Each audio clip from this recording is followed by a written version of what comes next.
నేను చేసిన బాధ, నా ఆలోచన ఒకటే మీరు గుర్తుపెట్టుకోవాలి. రాష్ట్రంలో ఉండే 5 కోట్ల మంది గుర్తుపెట్టుకోవాలి. విభజన జరిగింది. విభజన జరిగిన తర్వాత మనం ఎన్ని మాట్లాడుకున్నా ఇంకా లాభం లేదు. మన బ్రతుకు మనం బతకాలి. ఒకప్పుడు హైదరాబాద్ని అభివృద్ధి చేసిన అనుభవం ఉంది కాబట్టి మళ్ళీ ఈ రాష్ట్రాన్ని తెలంగాణతో సమానంగా అభివృద్ధి చేయాలని రాత్రింబగళ్ళు కష్టపడ్డా. అది నేను చేసిన తప్పు. కానీ నా అదృష్టం కూడా ఒకటి ఉంది.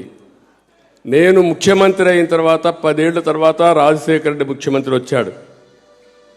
రాజశేఖర రెడ్డి ఎక్కడా డిస్టర్బ్ చేయాల, దేన్ని 1-2 మార్చాడు తప్ప ఏది మార్చాలి అన్నీ కూడా చేశాడు. 5 ఏళ్ళు ఆయన అన్ని కంటిన్యూ చేశాడు.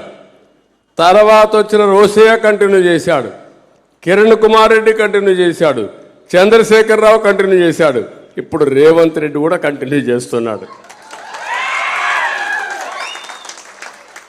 మన దురదృష్టం, నేను 5 ఏళ్ళు అభివృద్ధి చేసినట్టు అన్నీ ఏం చేశారో అమరావతిని మీరు చూశారు. అమరావతి ఒక ఆలోచన, తెలుగు జాతికి ఒక బ్రహ్మాండమైన రాజధాని ఇవ్వాలంటే 5 ఏళ్ల తర్వాత 10 ఏళ్ల తర్వాత ఆంధ్రప్రదేశ్ రాజధాని ఏదంటే 3 ముక్కలాటాడే పరిస్థితికి వచ్చాం. ఈరోజే కోర్టు చెప్పారు, మళ్ళీ నువ్వు విశాఖపట్నం పోతా అంటున్నావు, నువ్వు పోవడానికి వీలు లేదు, స్టేటస్ కో ఉంటుంది, కోర్టులో నిర్ణయించే వరకు నువ్వు పోవడానికి వీలు లేదంటే విశాఖపట్నంలో రిషికొండను కొండనంతా కొట్టేసి గుండు కొట్టిన కొండ మారిగా తయారు చేసి 500 కోట్ల రూపాయలు ప్రజాధనాన్ని ఖర్చు పెట్టి విలాసవంతమైన ప్యాలెస్ కట్టాడు. ఇమేజిన్ చేస్తారండి. ఇప్పుడు ఒక చర్చికి నేను 10 కోట్లు ఇస్తే గుంటూరులో చర్చికి 10 కోట్లు ఇచ్చాను, మళ్ళా 2 ఎకరాల భూమి ఇచ్చా, మళ్ళా 6 కోట్ల రూపాయలు ఇచ్చా. అది పూర్తి చేయలేదు. కానీ విశాఖపట్నంలో మాత్రం 500 కోట్ల రూపాయలు పెట్టి ప్యాలెస్ కట్టి, నేను పేద బిడ్డని, దేవుడు పైన ఉన్నాడు, కిందన మీరున్నారు, నాకు ఓట్లేసేయండి.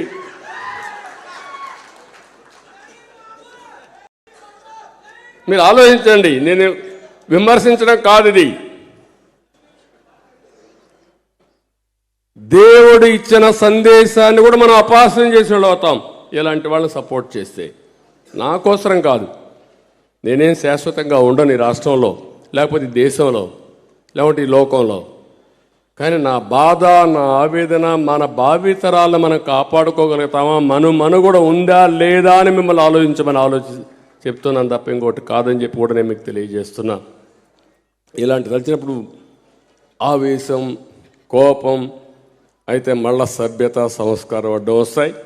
అందుకే బూతులు తిట్టలేకపోతున్నా, పౌరుషంగా మాట్లాడలేకపోతున్నా, నివాళించుకొని గట్టిగా ఉండడం తప్ప వేరే మార్గం లేదు.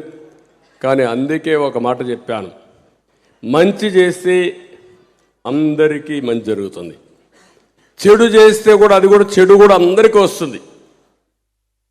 25 ఏళ్లకు మునుపు హైదరాబాద్ని నేను విజన్ 2020 తయారు చేశా. అందరూ నన్ను ఎగతాళి చేశారు, ఇది విజన్ కాదు, ఇది 420 అన్నారు. మీరు ఏమన్నా చెప్పండి, నేను నమ్మిన సిద్ధాంతం కోసం పనిచేస్తానన్నా.